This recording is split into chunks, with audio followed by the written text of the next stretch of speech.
Hello everyone, welcome back to my channel. কেমন আছেন সবাই? আশা করি সবাই বেশ ভালো আছেন। আমিও আল্লাহর রহমতে বেশ ভালো আছি। তো দেখতে পাচ্ছেন একটি ফ্রাই প্যানে আমি কিছু বোয়াল মাছ ভেজে নিচ্ছি। আজকে বোয়াল মাছ দিয়ে আমি সিমের বিচি রান্না করব, সেজন্য আমি বোয়াল মাছটাকে ভালোভাবে ভেজে নিচ্ছি।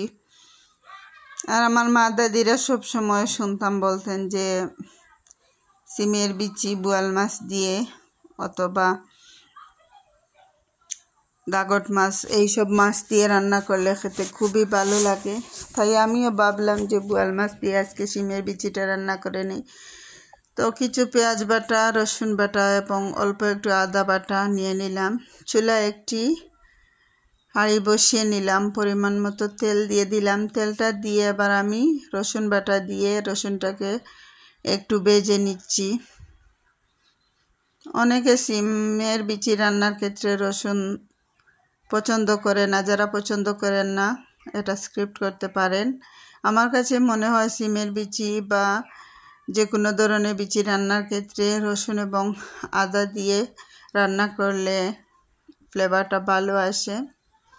রসুনটা ভেজে নিয়ে এবার আমি পেঁয়াজ বাটা এবং আদা বাটা দিয়ে দিলাম। দিয়ে স্বাদ অনুযায়ী লবণটা দিয়ে দিলাম। দিয়ে এবার আমি পেঁয়াজটাকে ভালোভাবে ভেজে নিচ্ছি।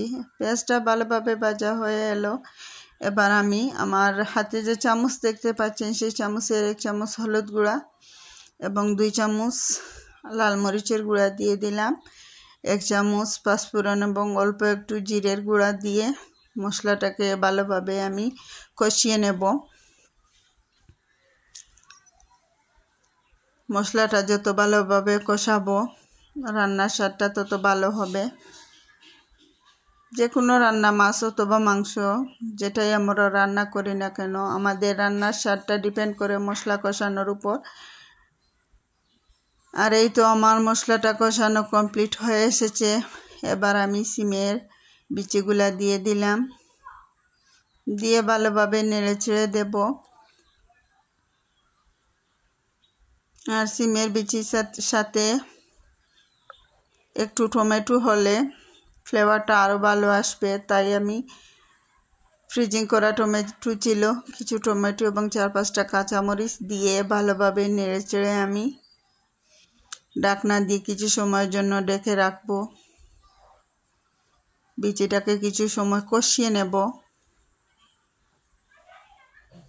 আর একদম টাটকা ফ্রেশ বিচি, বেশি সময় কষাবো না। বেশি কষিয়ে নিলে আবার একদম গলে ডাল হয়ে যাবে। অল্প কিছুক্ষণ কষিয়ে নেব। তাই আবারও নেড়ে আমি ঢাকনা দিয়ে ঢেকে রাখলাম। প্রায় 7 থেকে 8 মিনিট পর ফিরে এলাম। দেখতে পাচ্ছেন আমার বিচিগুলা কষানো হয়ে এসেছে। এবার আমি পরিমাণ মতো পানিটা দিয়ে দিলাম ঝোলের জন্য। আর প্রথমে আমি পানিটা একটু বাড়িয়েই দেব, কারণ বিচিটা যখন রান্না শেষে নামিয়ে ফেলবো ঠান্ডা হওয়ার পর বিচিটা পানি টেনে নেয়, সেজন্য অল্প একটু পানি বাড়িয়ে দিলাম।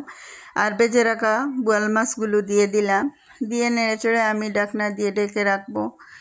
আর আমার আজকের রেসিপিটা আপনাদের কেমন লাগলো কমেন্টে জানাতে পারেন। আর সিজনাল সিমের বিচি পছন্দ সবাই করে, আমারও বেশ ভালো লাগে। প্রায় আরও 10 মিনিট পর ফিরে এলাম। দেখতে পাচ্ছেন আমার বোয়াল মাছ দিয়ে সিমের বিচি রান্নাটা কমপ্লিট হয়ে এসেছে। যদি আজকের রেসিপিটা আপনাদের ভালো লেগে থাকে তাহলে প্লিজ লাইক দিয়ে আমার পুরো ভিডিওটা দেখে নেবেন এবং সাবস্ক্রাইব করে আমার পাশে থাকবেন। আপনাদের জন্যই নতুন নতুন ভিডিও দিতে উৎসাহিত হই। সবাই ভালো থাকবেন, সুস্থ থাকবেন। আল্লাহ হাফেজ।